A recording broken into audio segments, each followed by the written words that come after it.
The whole world was engulfed and hit with conflict during the Second World War.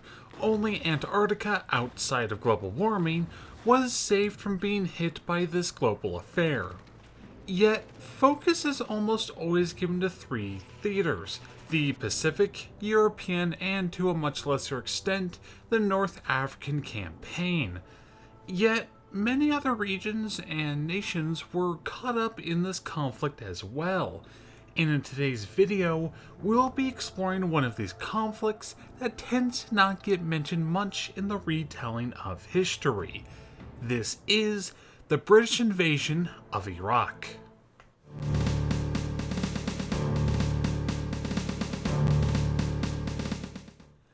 Iraq came under British control following the end of World War I.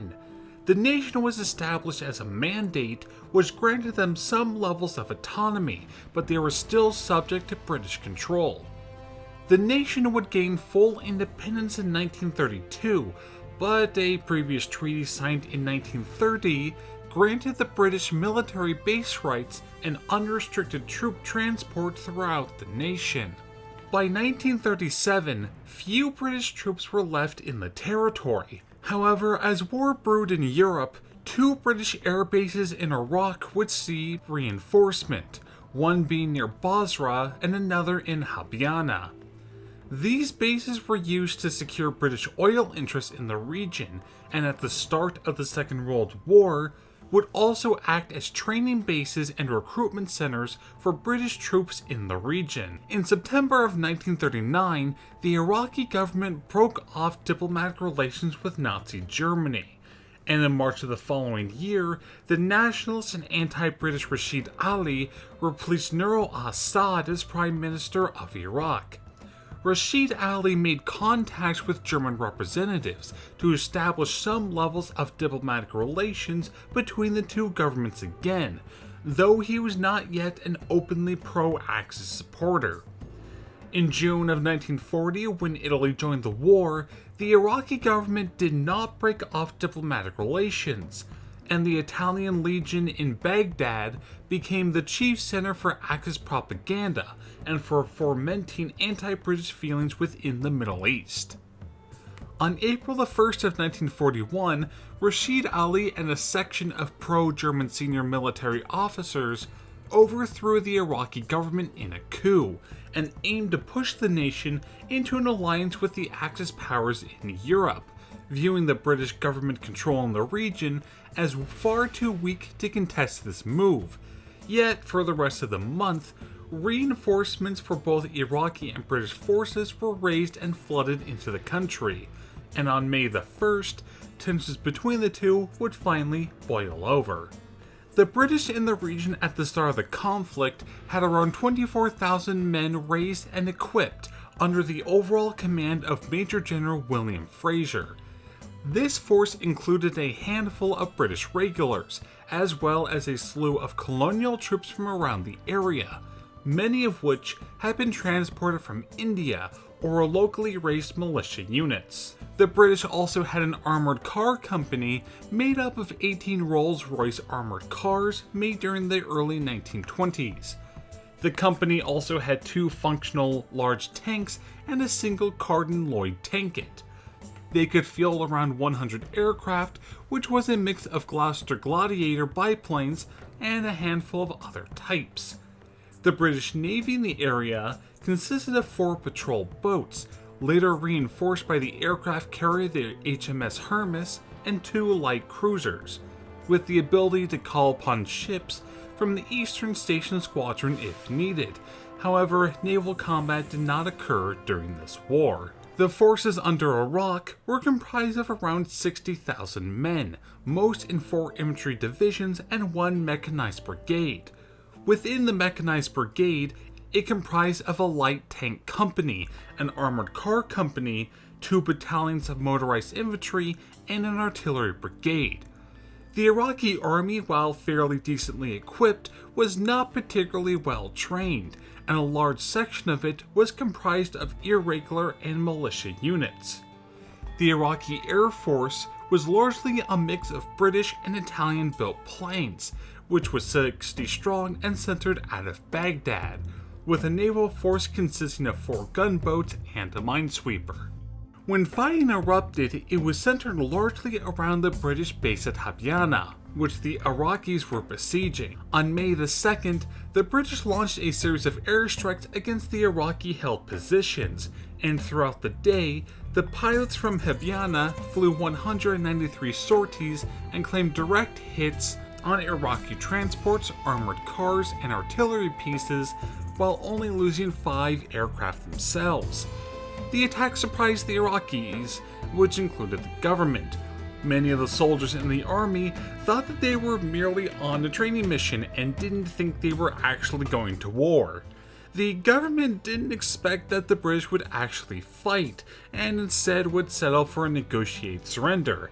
But if you know the British, you know that they're really damn stubborn.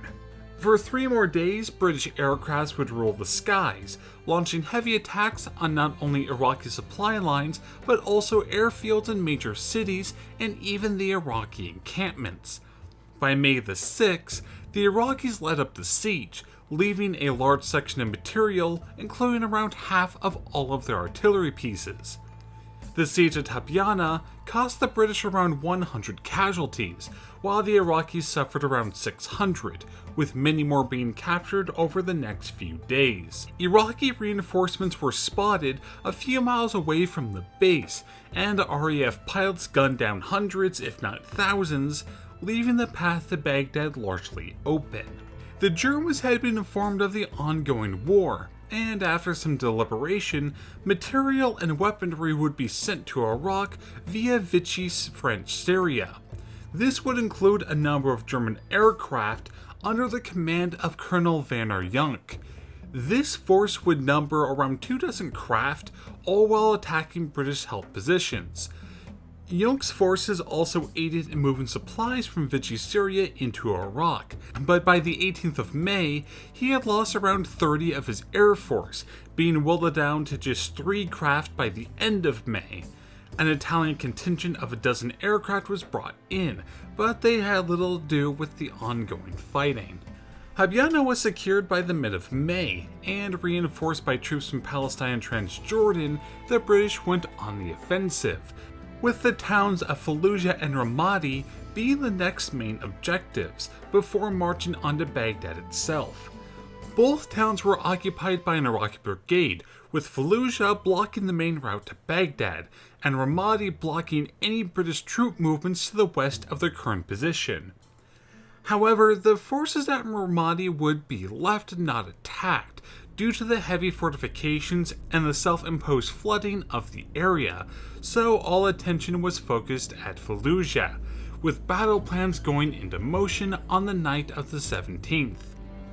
A British party crossed the river and managed to capture a handful of Iraqi artillery pieces, with them managing to capture the main bridgeway to the city. A full-on attack on the town started in the morning, and by the 21st, Fallujah was in British hands, with them able to hold off an Iraqi counterattack the following day. On the night of May the 27th, the British advance on Baghdad began.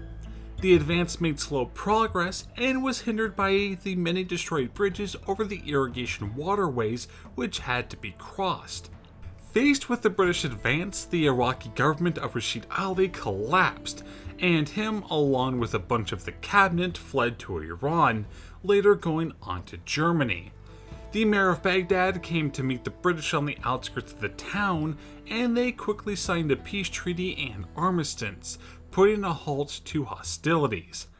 On June the 2nd, Jamal al-Gaddafi was named Prime Minister of Iraq, while a pro-British monarch and government was re-established in the nation.